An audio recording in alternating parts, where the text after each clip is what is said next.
नमस्कार। फिर से एक बार स्वागत है मेरे चैनल पर। मैं हूं राज। आप देख रहे हैं हाईवे 33।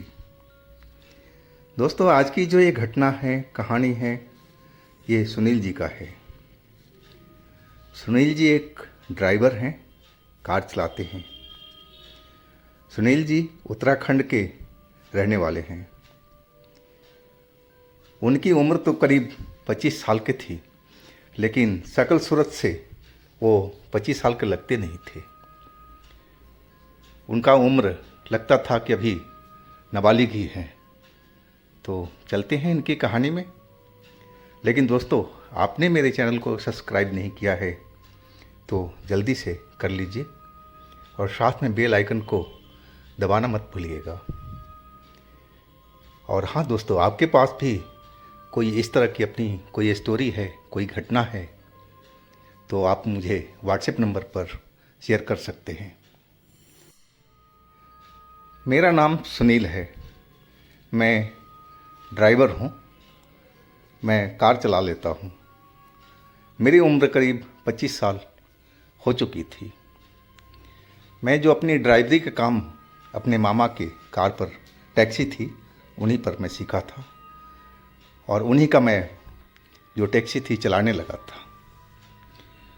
मैं करीब करीब 1 साल तक मामा की टैक्सी पर काम किया था, लेकिन किसी कारणवश मामा ने टैक्सी बेच दिया। मैं अब बिना काम के हो गया था। अब मुझे एक नौकरी की सख्त ज़रूरत थी, लेकिन मेरी जो शकल कद काठी थी वो देख करके मुझे कोई नौकरी नहीं दे रहा था। सब कहते थे कि अभी तुम्हारा तो उम्र ही नहीं हुआ है और तुमने तो जो ड्राइविंग लाइसेंस है कहीं से फर्जी बनवा रखा है। कोई विश्वास ही नहीं करता था। है कि मेरी मूछें तो अच्छी खासी नहीं होगी थी और मैं लगता भी नहीं था कि मैं 25 साल का हूँ। तो लोग बाग मुझे नौकरी नहीं दे रहे थे। और इसी तरह मैं एक अपने रिश्तेदार के साथ दिल्ली आ चुका था। दिल्ली में भी नौकरी ढूंढने में बहुत मुश्किल हो रही थी। नौकरी तो मिल रही थी, लेकिन मैं इंटरव्यू के लिए जाता तो जो मालिक होते थे देख करके बोलते, नहीं नहीं से हमें कम उम्र का लड़के को नहीं चाहिए, ड्राइविंग में ज़्यादा उम्र वाला चाहिए। तो वहाँ से भी मैं रिजेक्ट हो जाता था। अब मैं करीब 1 महीना अपने रिश्तेदार के पास में बैठा रहा, नौकरी ढूंढता रहा, लेकिन बात बनी नहीं। मैं सोच लिया था कि चलो अब चलते हैं वापस गांव। और लेकिन तभी मेरे जो रिश्तेदार थे बोले कि भाई एक सेठ के यहाँ कल जाना है और जाओ, देखो काम तुम्हारा बन जाना चाहिए, क्योंकि वहाँ का जो ड्राइवर है वो छोड़ चुका है और तुम जाओगे ना तो बात बनी जाएगी। मुझे जो वहाँ के लोग हैं उन्होंने इन्फॉर्मेशन दिया है। मैं अगले दिन पहुँच गया था वहाँ पर जॉब लेने के लिए।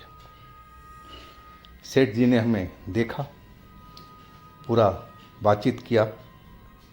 बोले क्या क्या चलाते हो, मैं सब गाड़ियों का नाम बता दिया। कब से चला रहे हो, मैं वो भी बता दिया। मतलब इंटरव्यू उन्होंने अच्छी तरह से लिया था। फिर आ गई बात सैलरी पर। लेकिन सैलरी जो हमारे मामा के जब मैं चलाता था उससे कुछ ज़्यादा ही था। मैं एकदम बिल्कुल हाँ भर दिया। बात पक्की हो गई थी और मैं अगले दिन से काम पर जाने लगा था। वो जो मालिक थे वो तो कहीं जाते नहीं थे, वो तो ऑफिस में ही बैठे रहते थे। लेकिन उनका जो बेटा था वो मेरे साथ में चलता था। जहाँ जहाँ बोलता था मैं चलता रहता था उसके साथ साथ में। लेकिन उसकी जो रवैया थी थोड़ा सख्त किस्म का मुझे लगता था। तो मैं विशेष कोई इससे ज़्यादा बात नहीं करता था, अपने काम से मतलब रखता था कि बड़ी मुश्किल से नौकरी मिली थी और मैं इसको गंवाना नहीं चाहता था। और करीब 1 महीना गुजर चुका था। सेठ जी का कोई प्लॉट था हाईवे के पास में, जो उन्होंने करीब 5 साल पहले लिया था और उस प्लॉट को बेचना चाह रहे थे। लेकिन अफवाह थी वहाँ पर कि उस प्लॉट जो है, खाली प्लॉट है, उसमें 2 कमरे बने हुए थे। मैं भी एक बार, जो भैया थे उनको मैं भैया बोलता था, जो सेठ के लड़के थे, उन्हीं के साथ गया था मैं।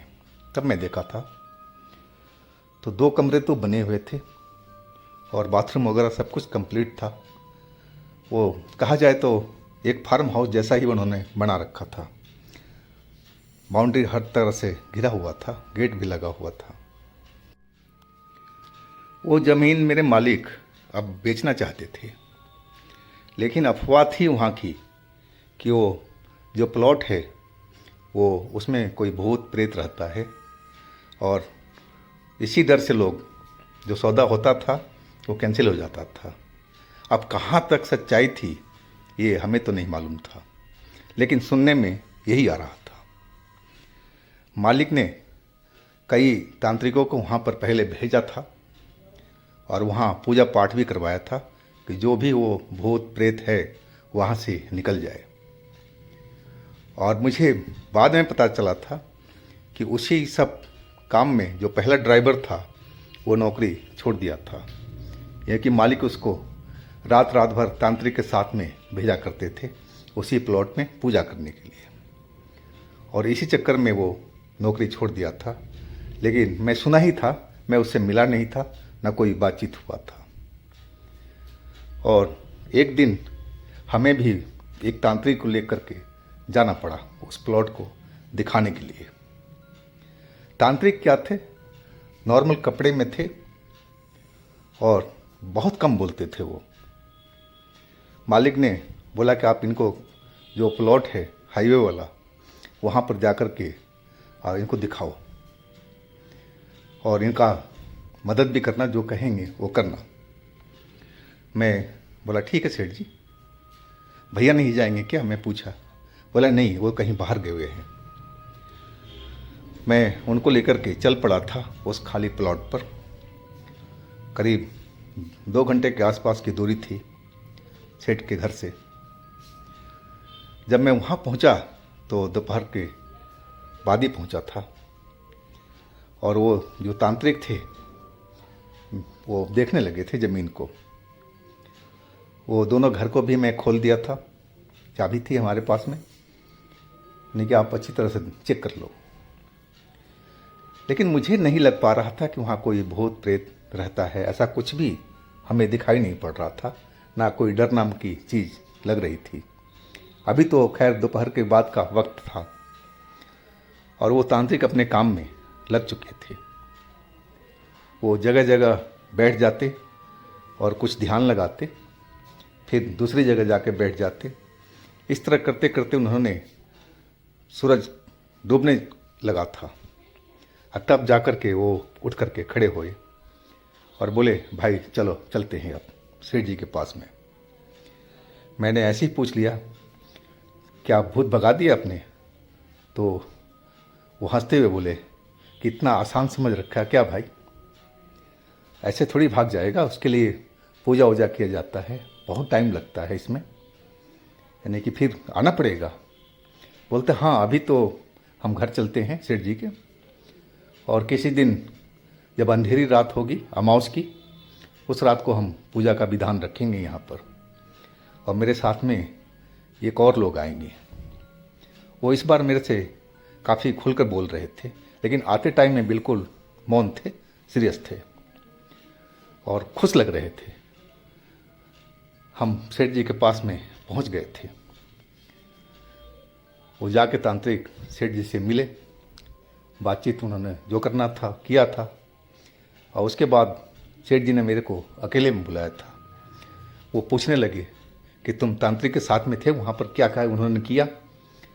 मैंने सब कुछ बता दिया कि वो जगह जगह पर कभी बैठ जाते थे, ध्यान लगाते थे, ऐसे कर रहे थे, कभी कमरे में कभी बाहर में।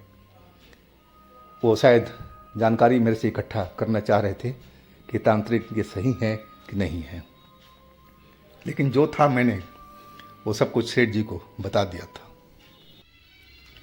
10 दिन के बाद में वो जो तांत्रिक थे वो दोपहर के बाद में एक लोग के साथ में आ गए।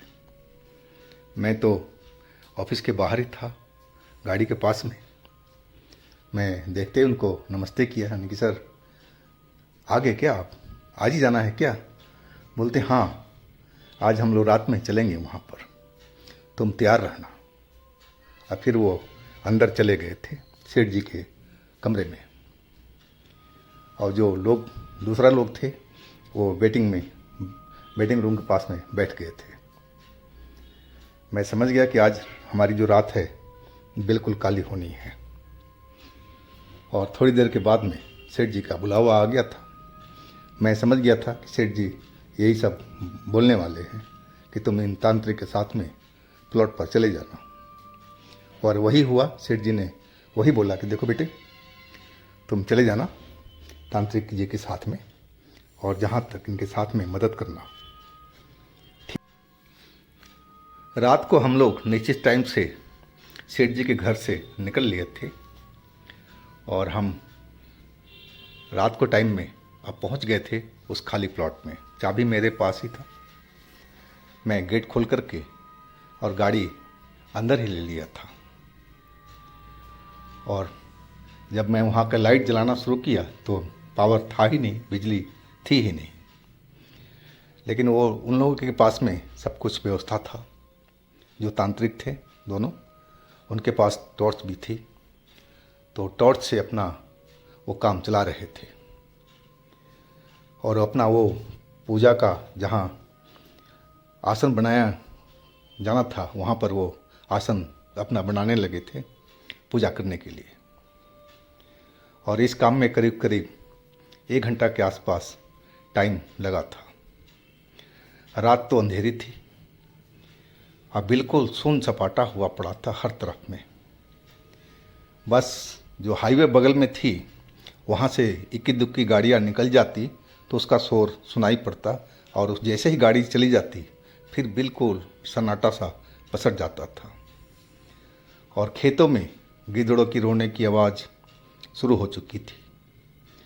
वो तो शाम होते ही शुरू हो जाता था वहाँ पर। मैंने देखा है वहाँ पर। आखिरी बार भी जब हम जा रहे थे तो जैसे ही सूरज डूबा था गिद्धड़ों की आवाज़ आनी शुरू हो गई थी। तो ये तो कोई नई बात तो थी नहीं, लेकिन डरावना वहाँ का माहौल बन चुका था। और वो लोग अपना जो पूजा का विधि विधान था वो अपना स्टार्टिंग में लगे हुए थे कि 12 बजे से पहले पहले वो लोग सब व्यवस्था कर लें, और 12 बजते ही वो पूजा करना शुरू कर देंगे, जैसा उन्होंने मुझे बताया था। अब मैं अपनी गाड़ी के पास ही खड़ा था। गर्मी की रात थी, गर्म तो हवा चली रही थी, और मैं बाहर ही खड़ा इंतज़ार कर रहा था और सब कुछ देख रहा था। अब उन्होंने उस जगह पर दीपक जला लिया था, और दीपक की रोशनी, पीली रोशनी वहाँ पर आसपास में फैल रही थी। लाइट अभी भी नहीं आई थी, पता नहीं कब आएगी, कोई मालूम नहीं था लाइट का। और आखिर वो टाइम आ चुका था। वो लोग अपना पूजा का विधान शुरू कर चुके थे। दोनों जने बैठ गए थे और पूजा शुरू कर दिया था। अब कैसी पूजा थी मुझे इस चीज़ का पता नहीं था। और वो लोग अपना काम कर रहे थे, मैं अपना कार के पास में खड़ा बाहर उनका देख रहा था कि वो लोग करके आ रहे, लेकिन दूरी वहाँ से थोड़ी दूरी पर थी। तो क्या पढ़ रहे थे मुझे नहीं मालूम, और सब कुछ मैं दूर से ही देख रहा था। अचानक मेरी जब निगाह गई, जो कमरे का छत था उस पर कोई खड़ा हुआ दिखाई पड़ा, और वो भी एकदम लंबा सा दिखाई पड़ रहा था, जैसे कोई लंबा सा इंसान खड़ा हो। अंधेरा था वहाँ पर, तो इसलिए साफ तो दिखाई नहीं पड़ रहा था, लेकिन इतना तो ज़रूर पता लग रहा था कि वो लंबा इंसान है, और काली काली सी परछाई सा मुझे नज़र आ रहा था। मैं एक पल तो देख करके सन्न सा रह गया था, डर गया था कि ये कहाँ से आया, और वो भी छत पर खड़ा है। बाउंड्री तो हर तरफ से दिया हुआ था, तो किसी बाहर वाले को घुसने का तो मतलब ही नहीं होता था। लेकिन मैं कुछ बोला नहीं उन तांत्रिकों को कि शायद हो सकता है कि वो पूजा पाठ कर रहे हैं उसी भूत को भगाने के लिए, अब वो आ चुका है। लेकिन मैं अब डर गया था, मैं सिहर गया था देख करके उसको। जैसे जैसे उनकी पूजा चलती जा रही थी और वो जो छत पर खड़ा इंसान था, कभी आगे जाता था, कभी पीछे आता था और फिर मुंडेर पर खड़ा होकर के और उनको देखने लगता था जो पूजा कर रहे थे। करीब 15 मिनट बीता था उनको पूजा करते हुए और अचानक जैसे लगा कि आंधी तूफान आ गया हो और तेज हवा चलने लगी थी। ऐसा लग रहा था कि जैसे बवंडर आ गया हो और हमारे जो प्लॉट था उसी के अंदर में ज़्यादा ही महसूस हो रहा था। अब जो पंडित, जो पुजारी थे, तांत्रिक थे, वो बिल्कुल अपने काम में लगे हुए थे, जैसे उनको परवाह ही नहीं थी, वो इसकी आदी थे। लेकिन मुझे तो बहुत डर लग रहा था ये सब देख करके। अब फिर मैंने जो देखा कि वो जो काला साया था वो छत से उतर करके जैसे हवा में चल रहा हो और पुजारी के पास में जो तांत्रिक था, दोनों जहाँ कर रहे थे पूजा, उनके पास में आकर के खड़ा हो गया था, उनके पीठ के पीछे। लेकिन मुझे सब दिखाई पड़ रहा था। अब मैं समझ गया कि कुछ न कुछ होने वाला है यहाँ पर। ये लग रहा है कि भूत बहुत ही शक्तिशाली है, ये आसानी से भागने वाला नहीं है। मुझे ऐसा ही महसूस हो रहा था। लेकिन मैं तो बहुत डरा हुआ था। मैं अब तो गाड़ी के अंदर में अपनी ड्राइविंग सीट पर जा बैठा। खिड़की खुली हुई थी बस हवा के लिए। अब मैं वहीं से सब कुछ देख रहा था। और जैसे ही उतरा था, उनके पीठ के पीछे खड़ा हुआ था, और जो नया तांत्रिक था जो फर्स्ट टाइम यहाँ पर आया था, उसको तो उसने हवा में उठा लिया था। अब वो तांत्रिक चिल्लाने लगा था, बचाओ बचाओ, अपने तांत्रिक को गुहार लगाने लगा था। और तभी वो भूत उसको उठा करके और जो क्यारी बनी हुई थी फूलों की, उसमें उसको फेंक दिया था। और वो बहुत ज़ोरदार दर्द से चिल्लाया था। लेकिन जो दूसरे तांत्रिक थे वो बिल्कुल वहाँ से हिले नहीं थे और चुपचाप अपने पूजा में लगे हुए थे, जैसे उनको कोई मतलब ही नहीं था कि बाहर में और बगल अगल में क्या हो रहा है। उनको साथी को भूत ने उठा करके बाहर फेंक दिया था, लेकिन वो कोई मदद करने के लिए नहीं उठे थे और अपने काम में लगे हुए थे। लेकिन मैं बहुत डरा हुआ था। और वो जो तांत्रिक जो क्यारी के पास में गिरे थे, अब वो लंगड़ाते हुए और फिर आकर के अपनी जगह पर बैठ गए थे। और वो जो भूत था अब मुझे नज़र नहीं आ रहा था कि कहाँ है। वो गायब ही हो गया था। मैं आगे की तरफ देख रहा था और तभी मुझे लगा कि मेरी गाड़ी को कोई हिला रहा है। गाड़ी मेरी हिल रही थी, पहले धीरे धीरे और फिर तेज तेज से हिलने लगी थी। आज जब मैं मुड़ करके देखा तो मेरी गाड़ी के पीछे में वही काला लंबा वाला साया खड़ा था, अपने हाथों से गाड़ी को हिला रहा था। अब तो मेरी भी चीख निकल गई थी डर के मारे। लेकिन मैं गाड़ी से उतर नहीं सका, क्योंकि मैं जैसे ही उतरता तो शायद वो मुझे पकड़ लेता। मैं अंदर ही था और शीशा को चढ़ा दिया था, गेट को लॉक कर दिया था। डर के मारे मैं अंदर ही कांप रहा था और उन तांत्रिकों को चिल्ला रहा था कि तांत्रिक जी हमें बचाओ, हमें बचाओ। लेकिन उन दोनों में से कोई भी तांत्रिक मेरे पास में नहीं आ रहा था। वो काफ़ी देर तक मेरे गाड़ियों को हिलाता रहा और इसके बाद में वो बिल्कुल सा गायब हो गया था। मैं अभी भी डरा हुआ था। अब मुझे वो कहीं पर दिखाई नहीं पड़ रहा था, लेकिन डर तो मुझे बहुत लग रहा था। करीब 1-1.5 घंटे वो पूजा चली थी और मैं अंदर ही डरा हुआ था, सब कुछ बैठा हुआ था। मेरा गला सूख रहा था। मैं कई बार बोतल से पानी पी चुका था। अब मैं देख रहा था कभी छत के ऊपर में, कभी जहाँ वो पूजा कर रहे थे वहाँ पर, कभी अपने कार के पीछे कि कहीं वो भूत इधर तो नहीं खड़ा है। लेकिन वो भूत मुझे अब दोबारा दिखाई नहीं पड़ा। और इसके बाद उनका पूजा संपन्न हो गया था और वो हमें आवाज़ देने लगे कि आ जाओ भाई आ जाओ, हो गया काम। मैं अब गाड़ी से उतर चुका था गेट खोल करके और पहुंचा सीधे दौड़ते हुए उस तांत्रिक जी के पास में।